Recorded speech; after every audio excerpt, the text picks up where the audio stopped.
Okey, Assalamualaikum semua. Hari ni kita akan belajar tajuk ilmu dituntut, adab dipelihara. Okey, tajuk ni ceritakan tentang adab-adab dalam kita menuntut ilmu. Dari Anas bin Malik radhiyallahu anhu, Rasulullah sallallahu alaihi wasallam pernah bersabda, menuntut ilmu ialah fardu bagi setiap orang Islam. Riwayat Ibnu Majah. Kat sini Nabi kata, bukan ustaz kata, bukan mak awak kata, Nabi yang kata kita semua kena menuntut ilmu, kena belajar. Jadi tak ada alasan yang awak tak nak belajar ke, siapa-siapa kata tak nak belajar, sebab Nabi dah kata semua orang mesti fardu. Fardu ni kalau tak buat berdosa. Jadi mesti semua orang kena belajar, tambah ilmu, menuntut ilmu.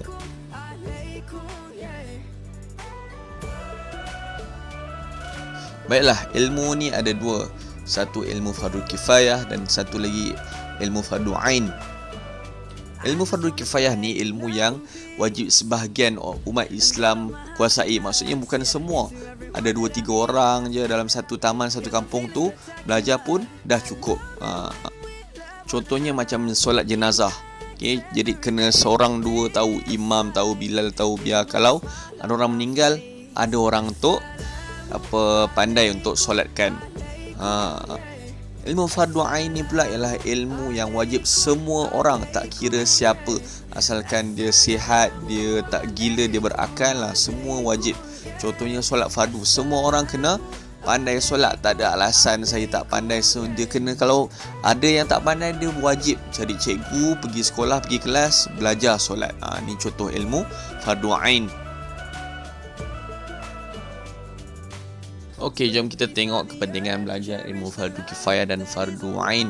Okey, pentingnya kita belajar ilmu fardu kifayah ni adalah supaya ekonomi dan ilmu umat Islam ni makin maju. Ada yang pandai tangkap ikan, ada yang pandai tanam pokok durian. Ni ilmu fardu kifayah. Okey, yang keduanya pelbagai bidang.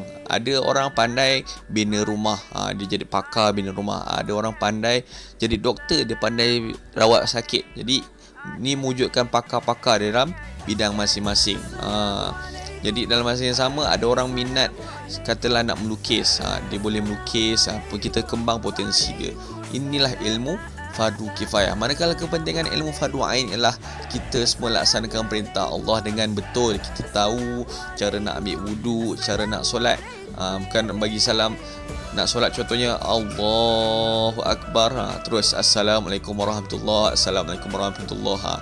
Itu dah salah, kan tak ikut tertib dia. Jadi itu penting kita belajar ilmu fardu ain. Barulah hidup kita bersih, teratur. Okay, dan dengan itu tertegak syiar Islam. Bila semua orang pandai solat, segala ilmu fardu ain ni, pandai ucap syahadah, pandai berpuasa, dengan itu syiar Islam tertegak.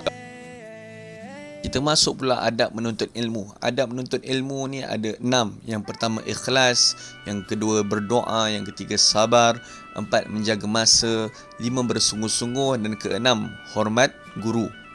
Kenapa kita kena ikhlas? Bila kita ikhlas tu, kita mudah nak faham, kita rela duduk dekat dalam kelas, rela menghadap cikgu. Dengan itu ilmu mudah masuk, insya-Allah.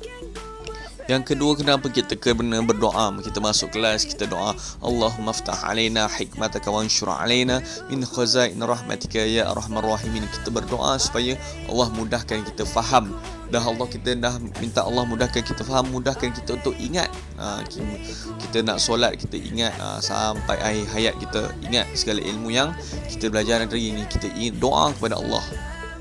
Yang ketiga, kita kena sabar. Kalau kita belajar tak faham, susah macam mana pun, jangan mudah mengalah. Kita kena sabar banyak-banyak. Cuba fahamkan ilmu yang kita nak belajar tu. Yang keempat ialah kita kena jaga masa. Jangan buang masa, jangan bazir masa. Contoh dalam kelas, guru bagi masa, buat kerja dalam masa 5 minit.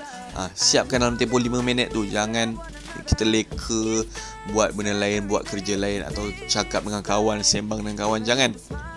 Tambah pula belajar di rumah waktu PDPR ni, jangan terlalu banyak tengok telefon, tengok YouTube, main Mobile Legends semua. Kena jaga masa ni, buat ikut masa yang cikgu suruh. Jangan buat benda lain tapi kerja sekolah tak buat. Nombor 5, kena bersungguh-sungguh. Apa saja pun kita buat, kita kenalah sungguh-sungguh. Kalau kita tidur sungguh-sungguh. Kalau kita makan sungguh-sungguh. Main sungguh-sungguh. Belajar lagilah kena bersungguh-sungguh. Bila kita belajar bersungguh-sungguh, insya-Allah kita mudah faham, mudah ingat. Dan akhir sekali ialah hormat guru.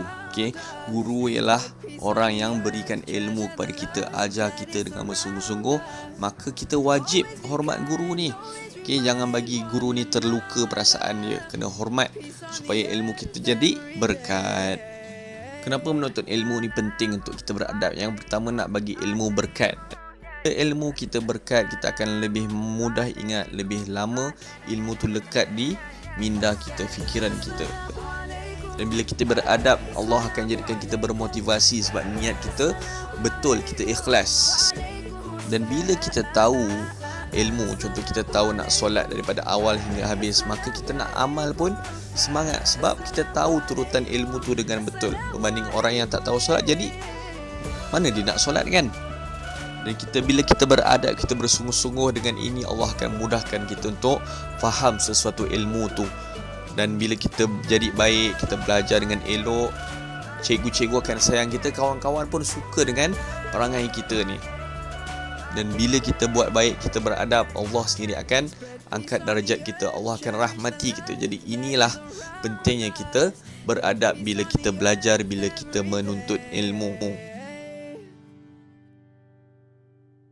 Okey, selesai tajuk kita pada hari ini, iaitu adab menuntut ilmu. Jadi moga-moga dengan kita semua dah belajar adab menuntut ilmu ni, kita akan menjadi seorang murid, seorang pelajar yang beradab dalam menuntut ilmu. Dengan ini moga-moga ilmu kita bertambah berkat, insya-Allah. Jumpa di video akan datang. Assalamualaikum. Jangan lupa tekan subscribe.